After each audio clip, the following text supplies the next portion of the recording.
Hi, everyone. Welcome to Office Hours. If you see a little link down below, you can click on it and you'll end up in Zoom. And you'll see another little link down below and click on that one too, and you'll end up in Mukana. And that's where you become actually a producer for the show. We depend on you to ask questions, to vote on those questions. And the voting is important as well as the asking of the questions, because that's the whole show. If you don't ask any questions, we won't have a show. Well, we probably will. We'll just meander around, but it'll be a lot better if you ask the questions. So you, as the producer group that's listening to the show, we really depend on your input. So definitely go through that little process and get into Mukana, and then join our group. Now, if you'd like to even go a little further and really become even more part of the community, you can become a panelist. The panelists, you can come in as early as 6. You don't have to be here at 6. We just all hang out a little bit and get ready. You do have to be here by 6:40 a.m. Pacific Standard Time to be part of the mic check. That's kind of how we get ready for the show. So if you want to be on the panel, and we would love to have you, please be here early enough to make that work. The first hour is just general questions. Any question you have around media production, virtual production, we're here for you. So ask those questions. Don't worry about whether we've asked them before or anything else. We'll answer them. If you ask us the same question twice in a row, we'll probably give you 2 different answers, because it's always evolving. That's what's so powerful about what we're doing every day, is that we're kind of keeping up with all of that, and our understanding of it is evolving. The technology is evolving, and we just keep moving with it. Second hour is something that we think is a little bit more important, and we'd like to talk about a little longer. Today, we're going to talk about mixers. We bring this up every once in a while because we still get a lot of questions about mixers, and what mixer should I get, and what should it look like, and should it be a Hamilton Beach or should it be a Cuisinart? So I think we'll stick with Yamaha versus Behringer. And so we'll talk about mixers, what distinguishes those mixers, and we'll answer your questions. So if you have questions about that, make sure to tag them as mixers. Tomorrow, we got the folks from Cinemaker coming in. They're going to talk about Cinemaker. A lot of us have been playing with it. It's pretty cool.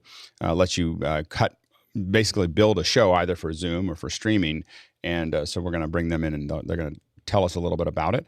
And then Thursday, we've got Leo Laporte. He's going to come in. They've launched Twit Club, or Club Twit, and on Discord, and a lot of other things. He's going to talk about that and answer any of your questions that you have about Twit and podcasting and all the things that Leo can answer, which is kind of all the things. So I highly recommend getting in here early. The last time Leo was here, we almost maxed out. Friday, of course, we're going to talk about super sources.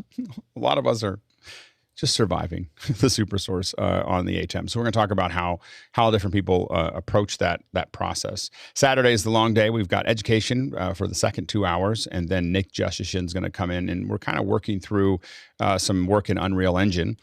We're going to talk about actually setting up metahumans for your iPhone in Unreal. So the first one is just going to be we're going to all talk about how we're using MetaHuman, and then how we bring it into Unreal. And then the following week, we'll really talk about linking your iPhone to that MetaHuman so you can animate the face and so on and so forth. So we're going to be talking about that in a couple of weeks. So 10 to 11 there. And then noon to 2, we're going to be doing another test kitchen. We did that last week. It's a lot of fun. And we just kind of go through one of the recipes we're going to do in the future for Mad in the Kitchen, but we all just kind of do it. It's kind of informal. We all sit around and make it together and talk about how it comes together there. And then, of course, Mad in the Kitchen.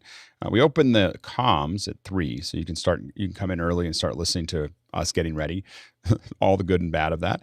And then at 5 o'clock, we'll actually have the show, and you can listen to the show as well. So, at the end of that, we all talk about the show. And so it's a really great opportunity to learn by watching just something happen and discussing it amongst yourselves during the show. Anyway, that's it. Bill, what do we got? We got a lot of questions this morning, and the first one is pretty long, but it's interesting. Rupert McCrae of Dallas, Texas wants to talk about Microsoft Teams, specifically the fact that it has some interesting new features, external presenter support for live events. Contributors do not need to log in with a Microsoft account now, and a producer management interface for live events. A separate management window is there to control the show. Could these be worth testing? He also notes after a link that with NDI out feeds also available from Teams, if you have access to the back end to enable it, this could be kind of compelling, he notes. Go ahead, Sky. All I do know is that they have been aggressively trying to modify what they started with, which was not as complicated or useful. So I know they're putting a lot of effort into trying to make it a viable product. That's what I do know. I do think I think right now we're in a 2-horse race. I mean, I don't think anybody else is really either putting the energy in or being successful at it. I think that it's really between Teams and Zoom. I do hope Zoom looks at the producer role. I haven't looked at it here, but that's one of the big things we feel like is missing in Zoom right now is the ability to have more of a producer role within the system that isn't just a co-host that has slightly better tools. So I think that that's going to be interesting. I think it's good that they've turned off contributors having to sign into Microsoft. I think that's the Microsoft account is the biggest reason I won't go into Teams very often, or I won't do Microsoft stuff. So someone send me something in 360 Access or anything that requires me to log into Microsoft, I won't do because it creates I have a bunch of Microsoft accounts and it creates this chain reaction of all these permissions issues inside of my system that because of that, I just won't touch it. Like anybody sends me anything from Microsoft, if it says, please log into your Microsoft account, I immediately drop out. Like, it's just like, because it's tied into my email, because we have a Microsoft backend and so I think that's going to be a problem as Teams keeps on trying to grow is that the login for it is so dangerous for the user that will create things that they have to basically unwind sometimes for weeks if they join an event with a Microsoft account. And so it's really, that's a real limitation to, because it's all tied into so many other things that they forced us to sign into that account, whether it was Skype in the past. My problem is it's a mixture of Skype and my company thing and everything else has created this convoluted connection, which I'm apparently not the only one, because when I bring it up, a lot of people nod, is that a lot of us won't touch a Microsoft account with a 10-foot pole because it's just anything that requires a Microsoft login means that I'm going to have to deal with it later. So I think that's going to be their biggest problem. But other than that, I think that we should keep on watching what they're doing. I hope Zoom watches closely. Unfortunately, they watch too closely and put that immersive, stuff in. But I think that the two of them basically, copying each other or improving each time on the other solution, I think is really great for us as the consumer. Someone else is raising their hand. We'll go to the next question. Oh, go ahead, Chris. I'll say this about Teams. Recently, Doug and I were doing something on Teams. I can't remember what it was. And Doug got, frustrated, as Doug gets sometimes. I think it's important to remember when you step between things, most of the time, half of the time, the frustration is just unfamiliarity and not necessarily it doesn't work. Sometimes it doesn't work. But it's important for us to be kind of like, especially when we're dealing with our clients, to sort of be the level-headed person that works very hard to make sure that something actually isn't working and not just say, this is junk. I can't use this. I definitely don't think Teams is junk. I think that there's some parts of it that are really good and parts of it that are frustrating. We spend so much time in Zoom. Obviously, we're comfortable here. But Doug pulled through. He's a good guy. Go ahead, Guy. Yeah, the last time Greg Gibson and Chad and I jumped on Teams when we first heard about NDI to test it out, we were getting 1080 with just us through NDI. And then once we started to add people more and more, like we started grabbing our laptops and joining the meeting, it started to drop to 720 to 360. And then it was like, what the heck? What's the use of this? So hopefully in this new edition that's been released, we don't see that drop down, because it's like, why use it if it's just going to keep dropping down as you add people? Yep. Bill, real quick. I just wanted to support what Chris was saying, because I have the same issue with the big services like Microsoft, and Google does it to me too. If I'm in as my corporate or business entity and I forget about that and I go away and then somebody comes up with something I want to do and I pop into that, I want to be myself for a different subject. And all of a sudden, I'm logged into my corporate entity. I've got to back out of the corporate entity, remember what the personal identity was, reinitiate that. I know what they're trying to do to make things simpler, but I think sometimes it makes things more complex for the way people really use these services. Yeah, absolutely. Next question. Tommy Shantz of St. Paul, Minnesota is up next with what would be the most appropriate way to inform an executive that their web presence is not acceptable and that I could fix that, he says. Yeah, go ahead, Chris. I would record them. I would record them against a couple of people that, look good and sound good and say, are you comfortable with this? I'd like to help you, come across a little stronger. It's a really strong argument for you to have your own system at the highest quality it can possibly be. Because when they see themselves on Zoom or on Teams or whatever, juxtaposed to you, like just right next to you, a lot of times they just see the difference. Like, and they'll just go, "What are you doing?" Like, I had a friend that they've had a meeting with a really large investment firm and that they're working for. They're doing captures for it. And as soon as they saw them, they were on like Sony cameras. And they were like, "What are you doing?" And the CEO just like, "I have to have this for everyone." Like this is the way, and what happens is that what I use it for is, my system. And I tell people, like, on the thing that I do every day, I'm kind of in the middle of the road because there's definitely people here that I think look better than I do, in as far as their setup goes. But what I underline over and over again is that people will listen to you more depending on how you sound and how you look, and executives respond to that. So like, if you, and it said, like, if you showed up in a t-shirt and and cutoffs and flip-flops, are they going to think that you have more authority or less authority than if you show up in a suit? And they'll, an executive will always say, "Oh, a suit," in general. And I said, well, when you show up in looking bad on a webcam, you're in a t-shirt and cutoffs and a flip-flop, and so you have to kind of, consider how much you spend on a suit. And when I talk to most of the executives I work with, they spend $2,000 to $5,000 on their suit. So you have to think about how much you spend on that suit. If you spend about the same amount on your web setup, you'll look pretty good, and that's that's kind of the process. Go ahead, Stuart. Just addressing clothing for a second. Although we can only see head to shoulders, what you wear below your waist is important if you stand up and walk away from the camera. Yeah. No, absolutely. Well, the funny thing is that I realized that eventually I'm going to have to start ironing the lower half of my shirt again, which is, it just seems like it's going to take so much longer again. It's so fast right now because you only have to do the top half of the shirt and only in the front, so it's, our Zoom experience has been so much easier on my ironing is because it's just like a little bit of ironing and then you're done. So you spend a lot of time on the collar is the key to the operation. Next question. Greg Gibson is out of Washington, D.C. and asks, for better or worse, hybrid events are coming. Audience experience aside, what are the key steps technically to pull off a hybrid event? And what are the specific technical trouble spots that don't exist in virtual? The number one thing in a hybrid event is the audio. So it is, when we work with audio, getting the audio right so that you can hear the folks on the far end, they can hear you, and that you can have an interaction back and forth. And this is it's not just a mix minus. You have open speakers and open microphones. And so we use a mixture of, mostly what we use is a DOGE and auto mix. I wouldn't try to do a hybrid event without it. Before all of this happened, we did tons of point-to-points. We're going to take a head of state or a CEO or whatever, and they don't want to travel or they can't travel, and we're going to put them into somewhere else in the world. And so we had to deal with this all the time. We'd have open speakers and open mics. The easiest way to do it is give everybody handhelds, because an SM58 will throw away most of that pretty quickly as long as people hold it close to their mouth.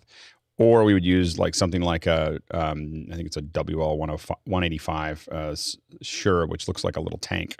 That's a it's like this huge microphone, but it's very directional, and it would help us kind of sort that out.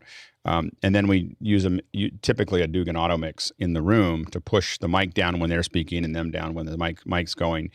But it takes practice, time to set up, and a skilled operator to make that work well. But I would say that's the number one thing. Go ahead, Sky, and then Jeffrey. Well, again, from the talent point of view, I would think the attitude, and how do we train the attitude of, you've got two audiences. You've got the one here and then the one that's in the room, and you're talking to the back of the theater. So it's, how do you change that momentum? Show them? From a planning perspective, when we talk about run of show, what we try to encourage them to do is take one question from the audience and then one question from the online audience and go back and forth, just as a mechanical process of one from the online, one from the person in the room, one from the online.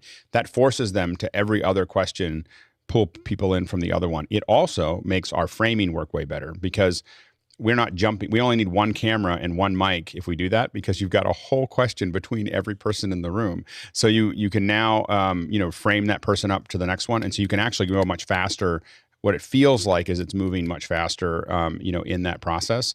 So anyway, we find that to be, and if you really want to get into it, if you have people who are putting in text questions like on Slido or Makana or something like that, you go one in the room, one on the remote video, one from text, and you just kind of go through that. And when they say, well, we don't have much time, the one thing I will say is when they say, oh, we only have 15 minutes for questions, that's the part that we still have to break down, which is that what they should be doing is presenting for 10 minutes and answering questions for an hour, not presenting for 45 minutes and taking questions for 15 minutes, because the online audience is not listening. Like, they're just not. Like, if you're doing a 45-minute presentation, no one is listening to you. No one. Jeffrey, and then Mark. Yeah, the one, not as much for the in-studio stuff, but like CES and things like that, where it's a little bit more interactive. I'm really concerned that any of the virtual audience is going to get more ignored than anything, because not because of the main presenters, not because of the main stages, but when you're trying to drill down and getting those specific interviews, those specific questions for some product that just came out, they won't know how to split their time. They won't know how to, because even this last year at CES, they were using iPhones to get their products across, and it's just going to be as bad, except now they have to deal with people in the booth. Maybe 10 years ago, it might have even been more than 10 years. It might have been 15 years ago. I walked around NAB with a live view. Doug Dalton, who I'm probably not here right now, just carried the live view around behind me the whole time. And Pixel members, we'd go up to booths and we just take questions I was fed questions from Pixel members to just ask questions at the booth. And a lot of them said in many ways, it was better than going to NAB, because it was, again, the hive mind was all talking about that thing for that moment. But a lot of it, and it was way more interesting than them doing it by themselves, because they didn't even know what questions to ask. We would walk up and suddenly there'd be a whole bunch of great questions for this grip, company, or for this camera company, or for whatever. And you truly understood what that was. But it was because I was, as the host, I really saw myself only as a vessel for the online audience to be at the location. And I think that you have to find ways to do that. Go ahead, Mark. Thanks for bringing up audio as the most important thing about pulling hybrids off. The pointer I want to just give is that always try to get all that stuff worked out before people come up on the Zooms. If you have CEOs or people remotely coming on and they can't hear each other immediately, you've already kind of lost, and then you're going to battle back. So you can shorten a rehearsal day by a half if, when everyone comes up, they're already talking to each other, and then they talk to each other for 30 minutes about anything they want to, completely relaxed. And then they go, okay, are we ready to try that thing, the audio thing? And you're like, well, you've been doing it for 20 minutes. And they're like, You mean it all works? And yes. And the rehearsal, everyone just relaxes right there. It's that important. It takes away a lot of tension if you nail it at the beginning. When we work with a CEO, typically, if we're going to do it, oftentimes we want to be in a studio where we bring them in, so it's all been set up. But if we can't do that, we do all the testing in the facility, all that back and forth. We get all the ringing out and all the other stuff and everything else. That all happens for hours before an executive comes in, or a speaker, or all the speakers, or all the contributors. Those contributors were sent an email 2 weeks ago to figure out what their connection was. We're tested a week before, are there 45 minutes before, and to your point, we're getting them all ready to go. We've also gotten the whole subsystem ready to go in the space, and then when we go in, it should just work, and then we just do fine tuning to make all of that, to tie all of that in, and so it's and that works fairly well as a hybrid can work. Where is my whole thing rearranged? Oh, Courtney. One question for you, Alex. If you're using Dugan Auto Mix to control your levels, is it, and you're in a hybrid situation, is there a way to prioritize more than one person, like just the panelists on the stage, so you don't get some yo-yo coming in from the internet and monopolizing taking over the meeting, basically? Well, we have a slider. Just slide them out. Like, literally, you can slide them between breaths. Like, they'll be saying something, and whoop, they're gone. Oh, we lost them. So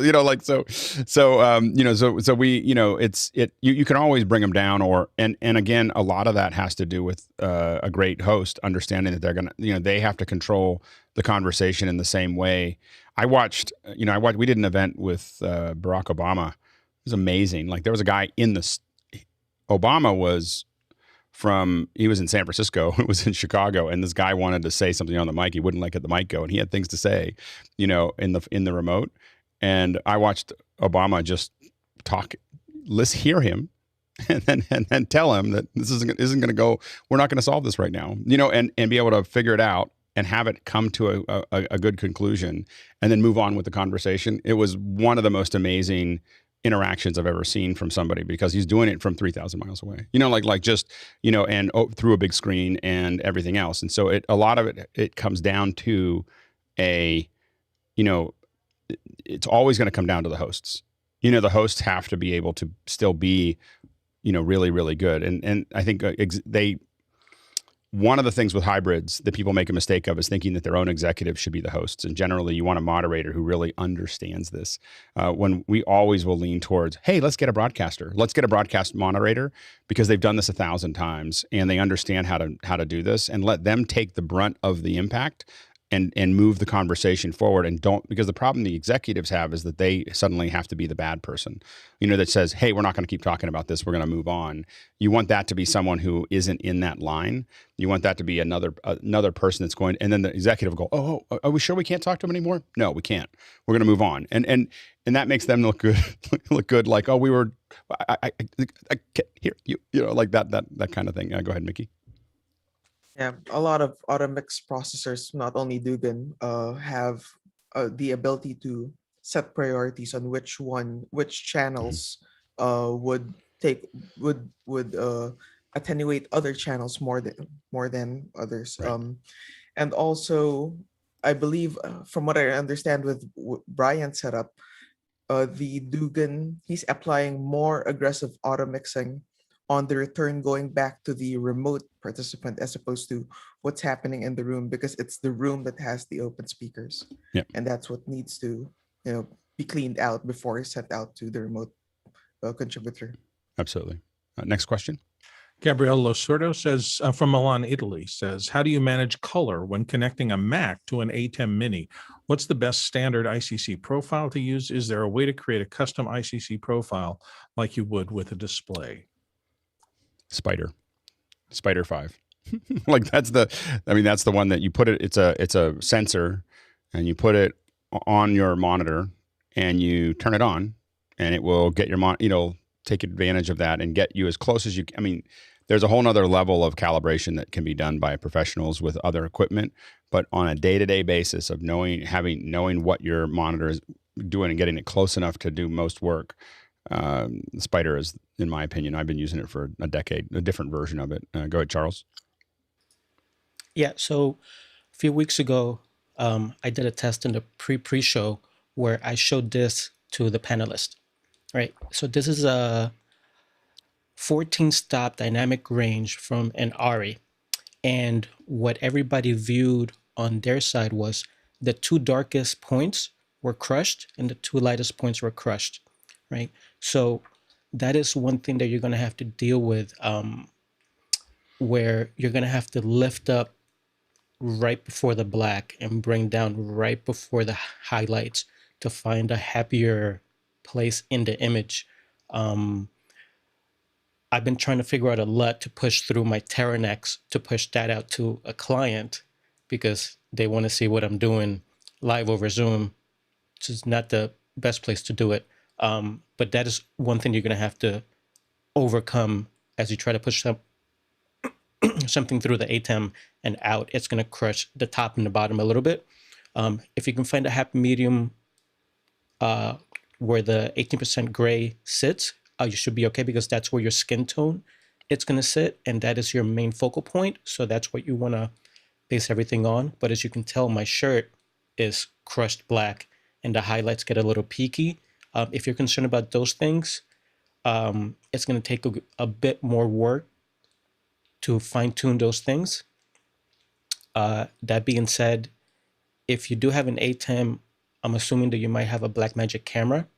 You might be able to do a little bit of that on the camera, just so that if that monitor that you're using for Zoom is used for other things, it's not affecting the drastic correction that you might have to make for Zoom and other things that you do. But yeah. And it is important to view it through Zoom if you're doing those things, because we had a thing yesterday even where people on site were like, wow, that looks way blown out. And I'm like, it'll look fine in Zoom. It looks fine in Zoom. Like, make these adjustments. You have to look at it through it because it's doing a lot of processing. Go ahead, Mickey, and then Stuart, and then we'll move on. Yeah, I think Gabrielle, though, is talking about hooking up the HMI output of a Mac to the ATEM, sort of maybe to do play out or to play out slides. So I guess he's trying to figure out because by default there's accurate output, a BMD color profile that pops up in the Mac. So how do you accurately do a transform there? So I still think that if you put them, go ahead, Stuart. Because if you use a spider, it's going to be none of the above answers are correct. Mickey's on the right track, but none of the above answers are correct. I'll explain this in a PC format because, and somebody can translate that to Mac. He's connecting the output from the HDMI out of the Mac into the ATEM. So he wants to adjust the color profiles that are done in the video drivers of the output. On a PC, you can load up different color profiles into the GPU itself and into the operating system. Now, I don't know how that's done in a Mac, but that's what he wants to do. He wants to change the color profile of the output, not the screen itself that you're looking at, but the HDMI output. But if you put the spider on the screen that is coming out of the ATEM, it's still not going to matter because on the ATEM's output, but that'll affect every input to the ATEM, it's not just the Mac. He wants to do just the Mac. No, it won't. It won't affect every ATEM. It'll only affect the Mac, because if you have the Mac go through the ATEM and then into that monitor, and then you measure only it, if the Mac's spider. the only thing on it. No. If you're doing your output screen to your cameras are going to change. No, they won't. They won't, because you're not changing the ATEM. So the rest are clean. What you're doing is the Mac. You run the Mac into the ATEM. You run the ATEM into a full screen. You put the spider on there. It's not doing anything to the ATEM. It's telling the Mac how it should output its output so that it looks correct to the spider. It doesn't change anything in the ATEM. So all the cameras and anything else is completely. It's not doing anything in the ATEM. It's doing It's telling the Mac how to push something out to get to that output. So if you have that, it'll because the Mac just is all it's saying is it's the same way the iPhone now works with the Apple TV. It doesn't matter what the TV is doing, because it's saying I know what I can send out, so I'm going to send out that profile to get to the right color on that monitor. It's a great question, and you're right that you recentered us to a better, more accurate answer. But I still think that a spider on a monitor coming now, the challenge you have is, to get back to your point, is that you need to know how accurate the monitor is, because the monitor coming out of it is going to be another whole problem. So you'd have to, you'd have to figure that monitor out, and that monitor manually would have to be corrected, because it would have to be, you have to know that monitor itself is accurate, and you can put boxes in between that will make the monitor itself accurate. But it's a tricky business. Go ahead, Carl, real quick. So a quick way that I do it is, if you go to System Preferences, go to Display, go to Color, you've got your default profiles. So you've got P3, you've got Rec 709, Rec 2020. Simply choose those recs, go Rec 709, probably avoid Rec 2020, go to Display and Display P3, whichever one has a skin tone best in whatever you're delivering. So if it's going to be streaming or H.264, that's the one you choose. Just whichever one has the most natural skin tones, start there. Next question. Moving, Mark Harder in Brooklyn, New York says, is there a reason a CEO couldn't just use Zoom rooms to join any meeting they wanted to without having a huge tech crew to help? Can you think of any reasons not to do this, or what kind of special instructions you might give them? Well, the whole problem with how you look on Zoom is the camera and the mic and everything around you. So the technology of joining, anybody can join from anywhere. That's half the problem. It's because people do it all day and they go, well, I do this every day. But they don't do it at that level. So the microphone and the lights and the camera is the part that's there. Now, with a lot of the executives that we're working with, they're building kits. A lot of them are getting, C-suites are getting $3,000 to $5,000 kits built into their systems. It's been dramatic, you know, in how many of them have upgraded their systems to do that. So then they can just join us a Zoom room because they now have the hardware to support what they're doing. Go ahead, Mickey. Yeah, the issues with like Zoom rooms with how they are traditionally designed to work, wherein it's in a conference room, is that the camera systems and microphone systems and audio systems for monitoring are designed to, most of the time, to cater for a larger group.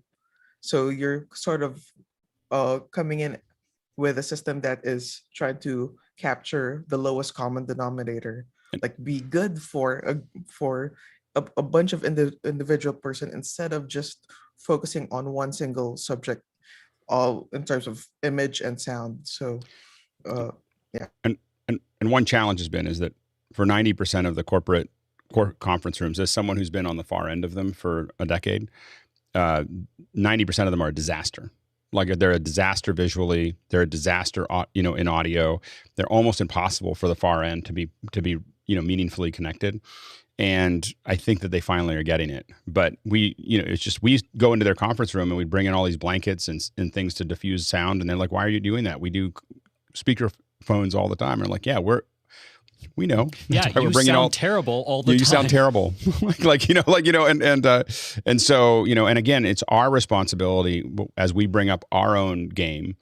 We're forcing everybody else to bring up their game because they see the delta between what is and what could be.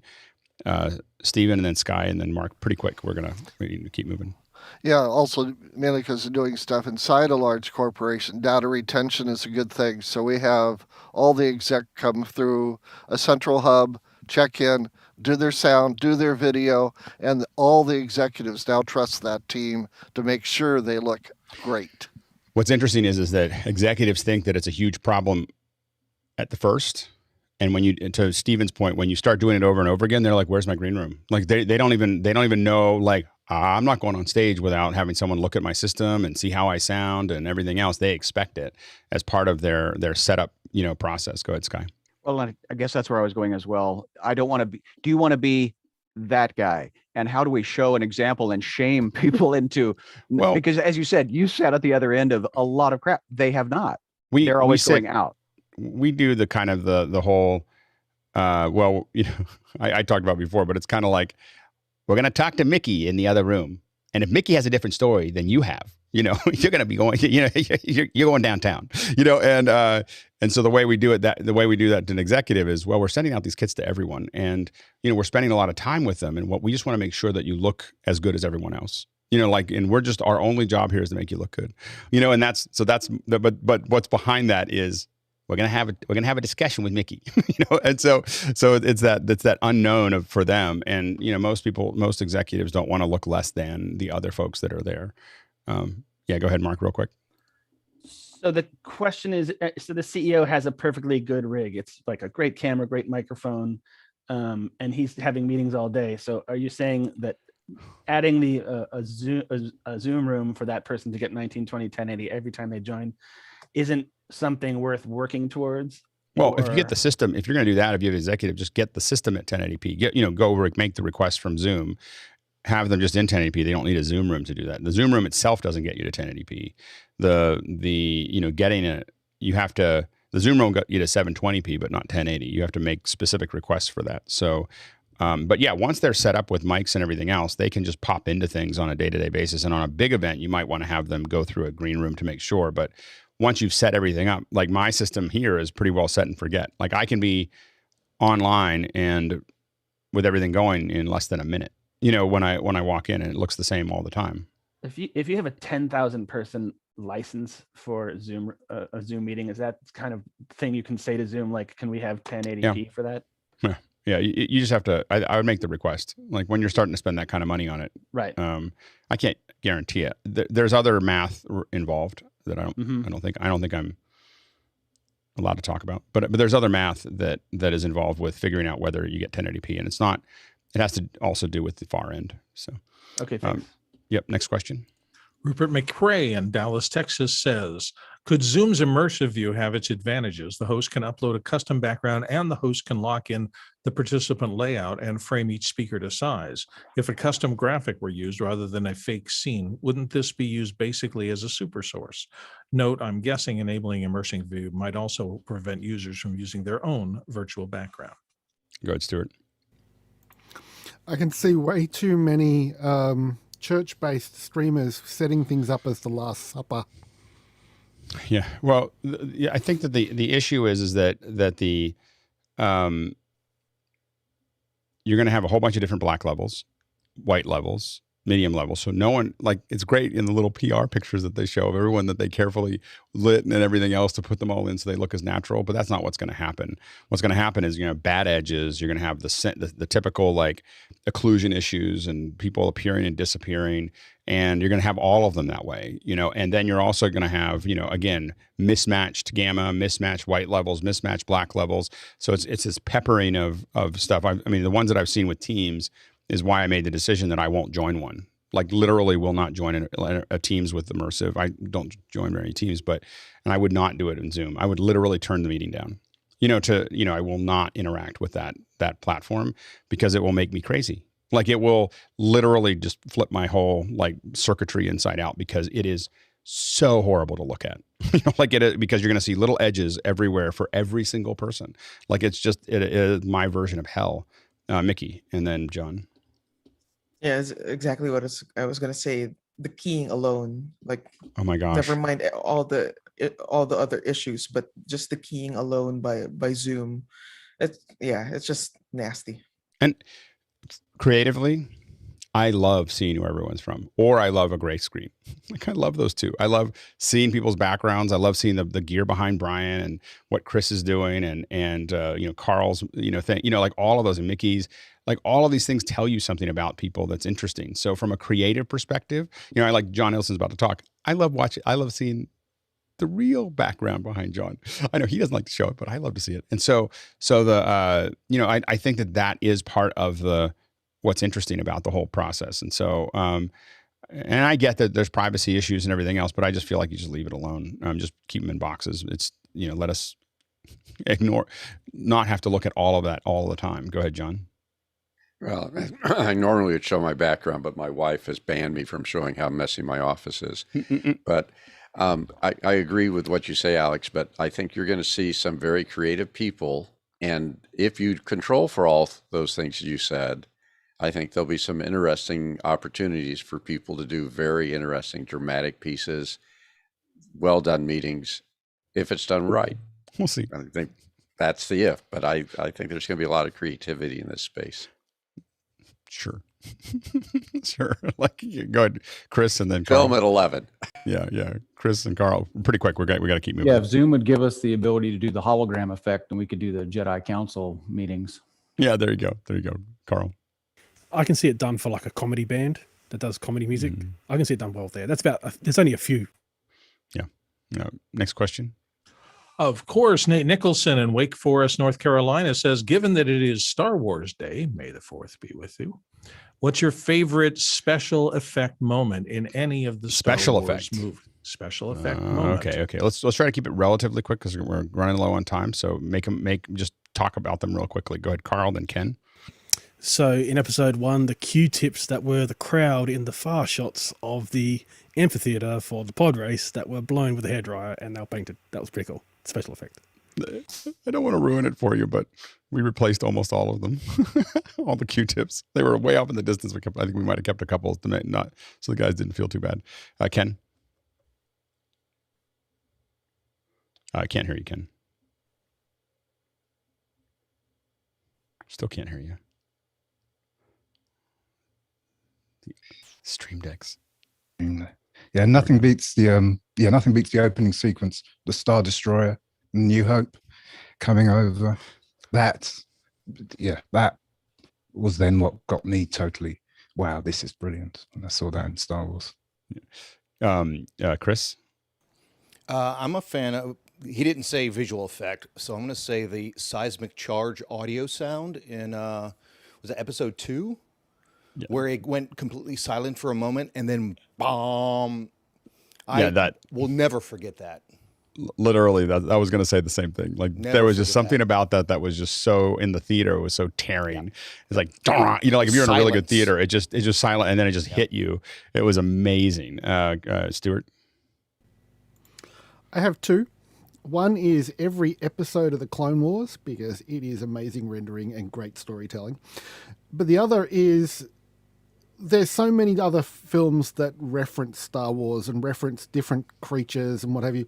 But in, let's say, I think it's episode 7, where Rey finally gets off the planet and she's captured by Han and Chewie in this new ship they've got. They've got a monster roaming the halls that is a nod to all the 50s monsters and all the anime characters. It's a ball of meat with teeth and tentacles. And it's just the simplest of creatures, and it's a nod to all of those old sci-fi creatures that are supposed to be scary for your Saturday afternoon matinees. yeah, no, absolutely, Jeffrey. So for me, it's actually Empire Strikes Back. It's when the snow speeder goes and takes down one of the AT-ATs through the when Luke wraps the cord around it. And the reason why is not as much because of the effect itself, but it's the first time that I learned how an effect was done. And it always sticks in my mind when how they were doing the mats, bringing the snow speeder in, and then using the miniatures and going from there. So that's why that becomes a very special effect for me. Yeah, go ahead, Bill. Back in the original first movie I ever saw, the first jump to warp drive, I just thought that set a standard forever, and everything now uses it. The other one, if I had to pick one, is just me. I liked Luke and Carbonite. I just liked the fact that they put him in that slab, and it meant something. And you immediately went, "How does he survive?" And you just thought about that for minutes. Go ahead, Stuart. It was Han. Han, I'm sorry. Yeah, you're right. Yeah. Without creating a flame war or getting us flamed down, it's hyperspace, not warp. That's a whole different franchise, and we will get in a lot of trouble if we don't mention that. Did live long and prosper because what I love about it is so many great quotes, like that you can use on a daily basis. Like when you're planning, so why we jumped. Like this is complicated. Like we go through a star and that ends your trip real quick. And there's so many of those. But I think the most classic one that we've talked about wanting, like you could tell how a filmmaker would do Star Wars by just having them do the Han and Greedo scene. Like we've decided like that's the keystone scene. Did he shoot first? Did he not shoot first? How did they shoot? What that conversation was. We've decided that's the keystone, scene. And how can it get changed? Well, but and the frustration that we all had around that, because I was, they ever been in the room. I was in the room when that happened. So anyway, so the thing that about it is that what was one of the really important things was the regeneration of Han. Like that he started off as willing to just kill somebody because they were inconvenient, and then grew to something different. And so that was anyway, we kind of lost that a little bit. Anyway, next question. Edwin R. Ruiz in Chicago says, in the panel, I've heard of using a device that brings the Zoom connection to 1080. Do tell which devices achieved this and how is this trickery achieved? Doesn't happen naturally. Go ahead, Guy. Yeah, the device is to bring it to 720, not 1080. So 1080 is an account-driven feature. So you actually have to have an account that is approved by Zoom, and typically that's a business account that will allow you to do that with 10 users. So there's a differentiator there. The devices that you can use for 720 are Zoom Rooms, which are $49 a month, and you build your own, or you can use a Portal by Facebook, the 8-inch, 10-inch, Portal Plus, Portal TV. Then there's Amazon Echo devices, the newer Echo 8-inch Show, and the 10-inch. Otherwise, we have a service called Meeting Meters. It's in beta right now. You can also try going to meetingmeters.com, and that'll send a Zoom Room to your meeting, and it'll do the bump as well. So you could try that if you don't want to go buy a device.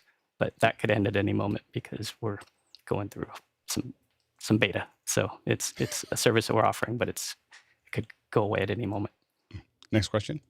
Kai Cochran, surprisingly enough, from Seattle, says, went to update the office hours currency converter slide, and the last graphic on it, DOGE or Dogecoin, I've heard both ways, was 0.04. Now it's at 0.57. That's a huge increase. What's going on with this? It's Doge. Doge? Well, I've heard it both ways. I've heard people. Doge. Anyways, yeah, that's an actual term. It's Doge. Translation. Yeah. I didn't know why. I didn't know Doge was added to our currency converter. Go ahead, Charles. So I've been talking about this with a lot of friends. Half of my time I spend with color and graphics, and the other time in finance. So a lot of people that are going to learn what capital gains tax means very soon. Yep. Yeah. So yeah. So sell soon. We're going to keep moving. Next question. Doug Ferguson, Fort Wayne, Indiana. What kind of agreement or contract do you use as a subcontractor? There's all kinds of agreements that you can use. Go ahead, Mickey. Yeah. Majority of the work that I do in post-production is subcontract work, like doing work for other studios that have overflow work or need additional manpower to handle their projects. And the way I treat those is the same as I treat my contracts, my agreements with direct clients. And we'll have to go Exactly super the fast. same. Yep, super fast. So like 10 seconds each. Bill and then Jeffrey. So it says as a subcontractor or for a subcontractor. Usually the contractor determines the contract terms. You either sign it or don't sign it. I've run into that before trying to change something with someone who has more juice than I do. It's a very difficult thing to get anybody to do. Yeah, Jeffrey. Yeah, I find it like a resume. You could build your resume, but then they give you a form to fill out. The same thing there. Ask them first, and then do yours. Next question. Dan Huber of Erie, Pennsylvania says, how is everyone sharing and showing their multi-view out of their ATEMs as a source into another ATEM? I think when people are showing, I think that, the multi-views. Go ahead, Mickey. Yeah, you can feed the multi-view out of the ATEM into another capture device, like another ATEM. Or if you have the extreme, you can go HDMI out of the ATEM with the multi-view and into another channel, and you can feed that out as well. Next question. Rupert McCrae of Dallas, Texas says, has anyone used Krisp? It's an AI-powered noise reduction app that processes outgoing and incoming audio in real time. It installs locally as a virtual sound device and learns noise signatures from the cloud. Audio stays local and is not passed to the cloud.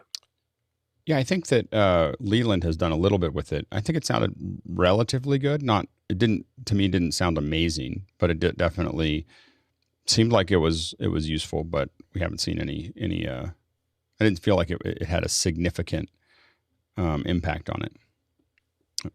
Next question.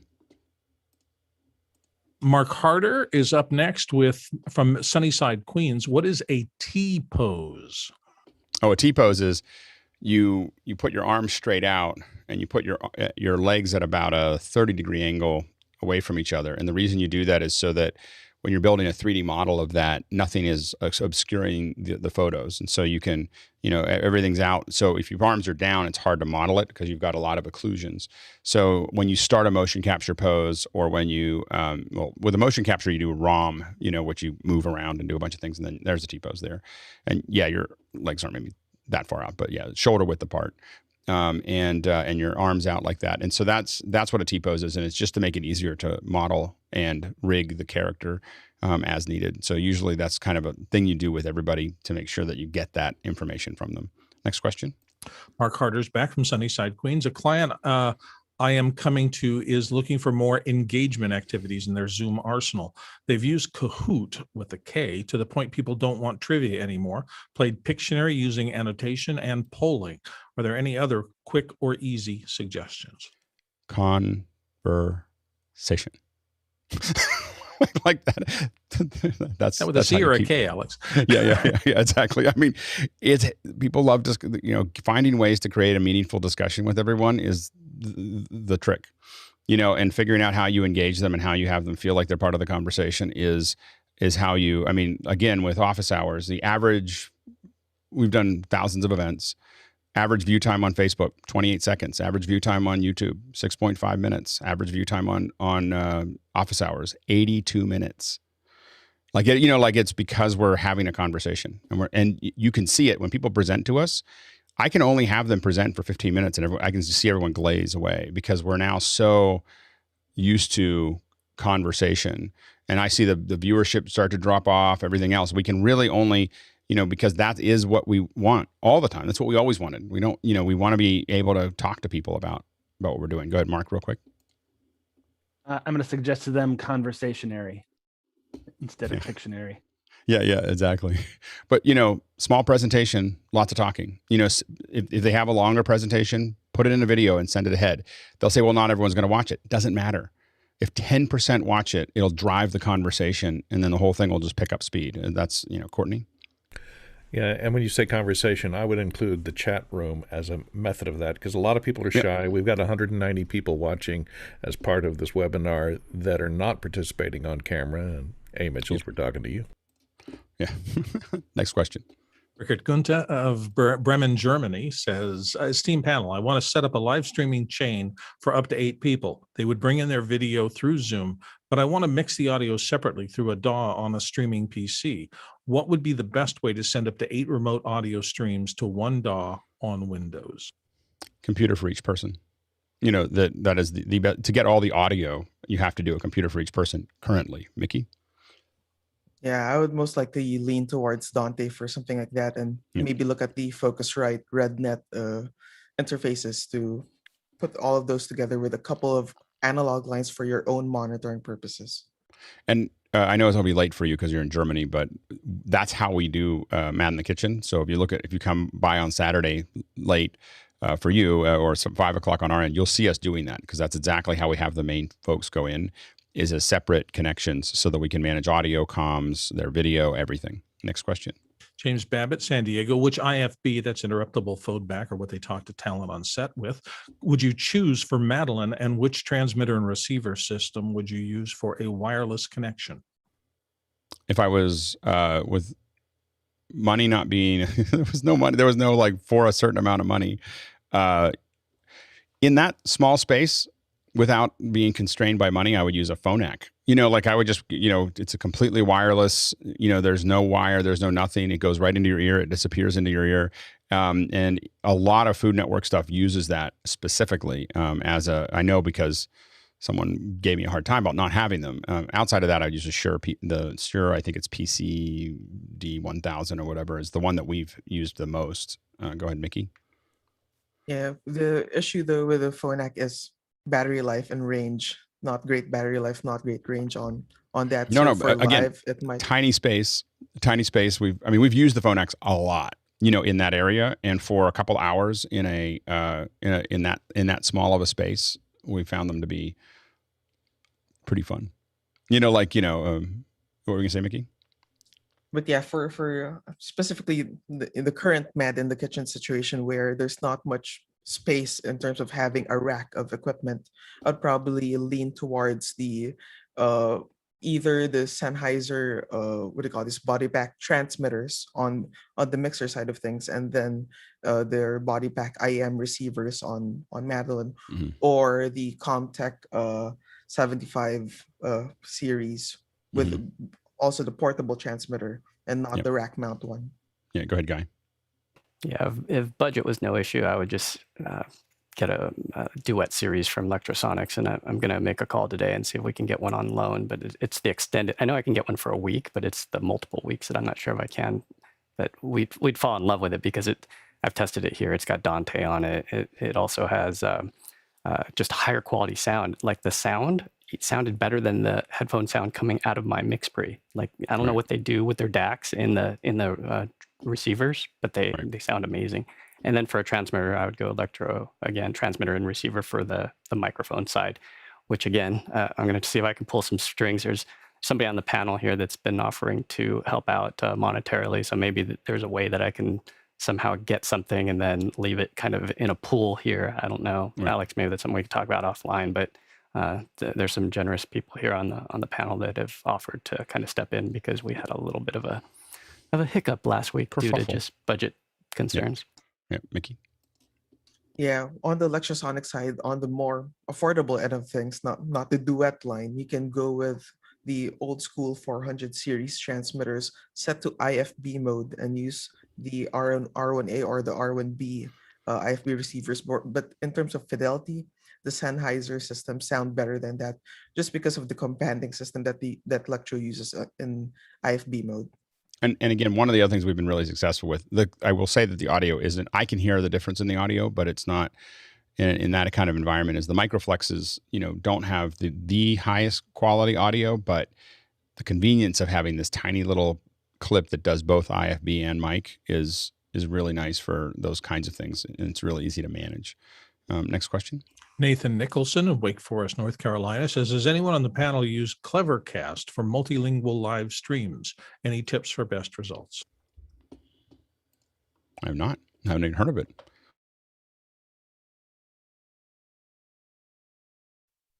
Based in Belgium.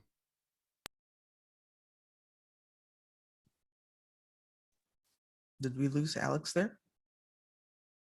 It's a lovely picture. He looks like he might be frozen. Let's see if he comes back for a second. He's gone. Okay. Does anybody, let me get back to gallery view. And I didn't notice if anybody has a hand raised to talk about this.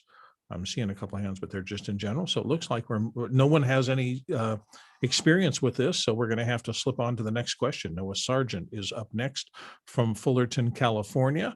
And he posts, tech is fun to learn, but business seems a bit less interesting and more challenging. Does anyone have the same issues? Any resources for learning the business of tech? That is a tough call. Go ahead, Jason. Go, Jason. Learning the business of tech. You have to be really good at it, and you have to believe in what you're saying. And other than that, treat people with respect. Worked for me for a dozen years. Yeah, we've talked about it a couple times, but we definitely bring it up. If people put stuff in for the second hour and vote on it, we'll have more conversations about that. I think it's good to have that kind of conversation at least once a month in here, because a lot of us are doing this thing. So we've definitely covered it a little bit in the past. Go ahead, Carl. Yeah, try not to put too much jargon if you're talking to a client that may not know the jargon. So try to keep it, at their level, rather than burdening them with tech talk. I mean, the big thing that I'm trying to listen to, like when I'm having a conversation with a client, the questions that I'm asking, I'm trying to figure out what is their intention, not what they want to do, but what is their intention? What are they trying to get out of this? And then how could we solve that intention? Referencing what they wanted to do, but not being connected to it. And then figuring out how to make that even, better. But that conversation is really figuring that out, and then also figuring out what the circumstances are around what they're doing, and then after that you just kind of, but it's not a sales technique. It's really just trying to figure out if it's a solution. And some of them I just look at it like, I don't produce that solution. We had one come in yesterday. I was like, I don't do that. I don't know how to do that. And it's not something I'm committed to doing. So go ahead, Courtney, and then Bill. I'm not sure what he means by business of tech, but if he's talking about marketing, be careful with hyperbole, because tech moves at such a fast rate that any hyperbolic statement you make will be disproven almost immediately.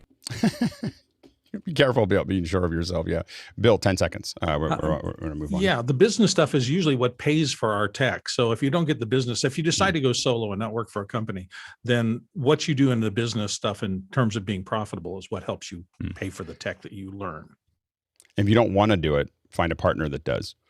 That'll work with you. That'll, that let them manage. There are people who love the business end of things and the money end of things and doing all the accounting and everything else. Find someone who loves to do that and partner with them, or at least someone who's good at it, and partner with them and let you be you and then let them be them. Go ahead, Mickey. Yeah, I think generally speaking, artists and technicians make horrible business people. And the best business lessons I've learned have been people from people that are totally outside of our industry, and I sort of piggyback on what they've learned over the years. Yeah. Next question. We're going to move really fast now. Chris Earl from Maitland, Florida says, I have a spare Mac and or Raspberry Pi 4. I want to display transparent animated overlays as an input on my ATEM Mini Extreme. May someone advise what I should be looking for at creation playback on the aforementioned devices, and which key or overlay should I use on the ATEM control, please? With a Mac, you can use a variety of software, whether it's QLab or Medo or other pieces of software that'll do a key fill output. So 2 outputs. You'll need a piece of hardware that's capable of the Blackmagic Decklink or something like that. And that's going to send out 2 channels. It's going to use up 2 channels of your ATEM to send the alpha channel as well as the color channel. If you creatively can control it and stay away from blacks, you can easily do Luma keys to get not soft transparency, but enough transparency that you can make it work. At that point, you can use something like a Playout B on the Raspberry, or you can use a variety of tools. It opens up your possibility, even Keynote, to output graphics over top of your video without any trouble. Luma key has been used for the last 30 years in broadcast, and so it's something that it does work. You just have less control over how soft those edges are. Go ahead, Stuart, 10 seconds. I'm just thinking the Playout B has 2 HDMI outputs, so maybe we could suggest to Jonas to do key and fill. Possibly. Yeah, absolutely. Next question. Nate Nicholson says from Wake Forest, North Carolina, I noticed in the pre-show that Bill's mute icon stays on even though the audio is coming through. Is this a glitch in Zoom, or is Bill's audio coming through, for instance, separate from his video? It's not, normally it doesn't stay on, but I do use a hardware mute. So normally you will not see my mute icon at all during the show, even though I am muting via hardware between every question, just because I have to go back and forth so much. Yep. Next question. Moving on, Nate Sargent, Fullerton, California. Has anyone have any experience with Doug Johnson's Crew Access? I think it's Noah Sargent. Hey, Noah. Noah. I'm sorry. I haven't. We don't. Doug's been on here a couple times. He's a good guy. If we're talking about the same one, but I don't know. I don't know the Crew Access at all. Does anyone else have any experience? Nope. Sorry. No experience. Next question. Continuing with another Noah Sargent question from Fullerton. Do you use audience mics for webcasts? And if so, what does it look like? Are you talking about like to get ambient audio, Noah? Is that the goal? Oh, Noah's not. Is Noah, can you hear us, Noah? Or is he on another? I think he's on another call. Okay, go ahead, Mickey. Yeah, definitely. If there is something else in the room aside from the main subjects that is worth capturing, like a crowd, or if the room's, like say if it's a musical performance and the room sound is, what do you call this, flattering, and would be a good addition to the mix, then yeah, I would throw up at least 2 stereo pairs with these are examples of, and I should. These are examples of really small stereo bars where you can hook up 2 microphones on it. This would allow you to do an XY pattern on your microphones, or depending on the space, you might also want to put in a couple of AB pairs as well. Go ahead, Bill. I've done a lot of seminar type work, and I've never been satisfied with the audio I get out of miking an audience for anything other than applause and stuff like that. If you don't get a mic closer to each person who's asking a question or doing anything, your sound is going to be pretty marginal, in my opinion. Go ahead, Sky, and then Jeff. I was just curious about the XY. I don't know, maybe that's a longer conversation, but I think I understand the theory, but I was also curious about the distance. Yeah, for Mickey. The distance of the mic, or is it the specific mic itself? Well, yeah, XY is a type of stereo miking technique wherein you have the 2 capsules aligned, typically at a 90-degree angle, to capture a stereo presence of the space. But you can vary that depending on how wide or how narrow you want that stereo image to be. Greg, and then Jeff. We have a couple of these little foam block that have a transmitter and a little mic built into it, and it's really, really fun. The audience, they throw it, they toss it to each other, and it's pretty engaging, and it works pretty well. It sounds okay. Yeah, I don't know who the manufacturer is though. Go, Jeff. Yeah, I agree with Bill and Greg. If you need to get audience questions, audience dialogue talking, you need to get a mic up close to them. If you're looking for, I do a lot of music and I want room sound for that, or I want applause, then a stereo pair is essential. The key thing is don't put it in the back of the room because there's a lot of delay just for sound propagating across the room. It needs to be up front near the rest of your speakers. Mickey? Yeah, what I was talking about earlier was specifically for capturing the room. If you need spot mics for individual audience speech, then yes, put a handheld mic or something similar right in front of them. And we like to use SM58s for a lot of that stuff. We like to have a lot of off-axis rejection. You have speakers, you have things, you have everything else.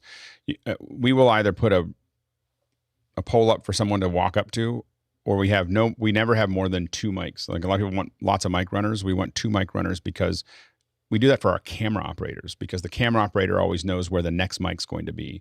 As if you put 5 out, it creates this calculus grid that they have to kind of figure out who's doing what and where. And so by forcing it down to 2 mics, it means the camera operator is going here, and another camera is already traced onto the next person that's going to talk. And especially then if you add online, if we're talking about hybrids, you add online ones, then you have plenty of time. We go down to 1 mic because then we know that we're going to go from the online back to the room, and we're able to kind of manage it. The other thing is never let go of the mic. Like if you're, unless you're doing one of the, kind of a Tony Robbins style thing, and you want people to sit there for half an hour holding the mic and hugging it like a little, but unless you're going to have that kind of interaction, never let go of the mic. You have your mic runner hold it out, and they hold it on to there, because it's just really, sometimes people really want to keep talking. And so you want to be able to pull it away without having to reach out again and grab onto it, because they'll do this. No, I want to keep talking. Go ahead, Mark. What Greg was talking about is called the catch box, and they are fantastic. You throw them around, you put like basically a Sennheiser Evo pack in them, and it has a circuit in it. When you throw it, it turns off, and when it lands and stops moving, the mic turns on, and I've used them for great effect, especially outdoors. If you're doing anything outdoors and people are talking from far away, and it's a fun group. If it's a litigious bunch of lawyers, you don't want to be throwing microphones around, but it's a real soft little thing about that big. Smaller than a basketball. And you can also it comes with a wrap around it, and you can put your corporate logos on it if you wanted to. Oh, nice. And it's a great system. Very cool. What's it called again? Catchbox. Catchbox. Courtney? Just as a historical note, in early news conferences, they used to use shotgun mics that looked like this, which was a collection of different tubes at different lengths plugged into a cardioid microphone. Wow. Did it work? I would imagine the Secret Service put a it did on work. that. Yeah, they used to use it in press news conferences. If you go back and look at some of the old film, there's a guy in the corner with one of these things, looks like a Gatling gun, that is picking up the question. It's amazing. Did it use all of them and kind of make an amalgam? Yeah, each tube is tuned to a specific length, and you can find a thing on how to build them, on the web. It's like an early interference tube, like a 416. It is, but each interference tube, brings in resonates at a different frequency, so it gives you a broader frequency but a narrow pickup path. Interesting. Can you show that picture again, Courtney? All the audio are like, ooh. Got a Raspberry Pi build. Now we're gonna have a Gatling gun build. Yeah. See you after the show. Okay, so instead of putting slots. In the modern shotgun, they put slots in the interference tube to get all the different lengths. So this is before they put slots in it. Yeah, it's fascinating. Exactly. Yeah. All right. And will you drop that link? Yeah, please drop that link. That's super interesting. People nerding out hard. Yeah. Jump. Anyway, so all right. All right, so we're now switching to mixers. We'll jump right into the questions, and then we have lots of things we can keep on discussing. But I think that it's worth having, we've talked about this a little bit in the past. I think we did this once before, but I think it's always good to answer people's questions, because a lot of people have questions about should I use an analog or should I use a digital, and what makes a difference between the mixers? Why do we pick a Behringer over a Yamaha or not, or a Yamaha over a Behringer, or Allen and Heath, and we can all kind of talk through our opinions of those things. But we'll first start answering the questions, and then we'll kind of, if you don't keep asking questions, we'll go back to, I've got a bunch of them that I can always ask, and I'm sure a lot of us do. All right, let's jump into the questions. Tommy Shantz is here for the first one from St. Paul, Minnesota, and he asks, is it better to EQ before or after adding compression? Go ahead, Greg. Traditional wisdom is to do, what do you call it? Subtractive. So thank you, Mickey. Do subtractive EQ before and additive EQ after. And can you define subtractive and additive for everyone watching? Subtractive is when you're lowering a frequency, you're taking a frequency out. Okay, so in other words, you're making a dip somewhere, you're lowering the high end, you're lowering the low end. And additive, of course, is the other way where you're boosting a frequency. Go ahead, Mickey, and then Jeff. Yeah, just to add to that, you would want to do that because you want to take out the frequencies that you don't want first before it goes to the compressor, because you don't want the compressor to react on those frequencies that you're cutting out anyway. And Jeff? Yeah, Mickey got it. Subtractive, take out the bad stuff, then compress, then add the good stuff. Good, Carl. So yeah, subtractive first, but you can use the subtractive in the sidechain. So you can actually have the full signal go on the compressor, the subtractive goes into the sidechain, and then you can have additive after the compressor. Good, Mark. All that, and don't be afraid to add EQ after you compress it either. Yeah. Well, that's that I think is that the chain that you guys were talking about, is to EQ, then compress, then EQ. So EQ, pull it away, compress, and then EQ, add it back in. Go ahead, Mickey. Yeah. But at the end of the day, with what we're all talking about here, if it sounds good, it's good. Go ahead, Bill. And just pay attention. You're not going to notch out 12K and then try to boost 12K later. That doesn't work very well. Next question. Keenan Campbell is up with, what's the panel's choice for mixer bowl size? I hope so. The question said something different that we can't say because we prefer a clean show. So anyway, I really like the KitchenAid, but way too many choices. Yeah, so. All right. Yeah, it's the high frequency mix that is really important. Go ahead, Stuart. You have nuts in the batter or not? I'm not sure what Keenan is mixing in that particular item, but I would suggest big enough to double for holding popcorn for watching office hours. There you go. Go ahead, Mickey. Yeah, if you get the KitchenAid, make sure you get the add-on to do the pasta extrusion with it. You also want the dough hook.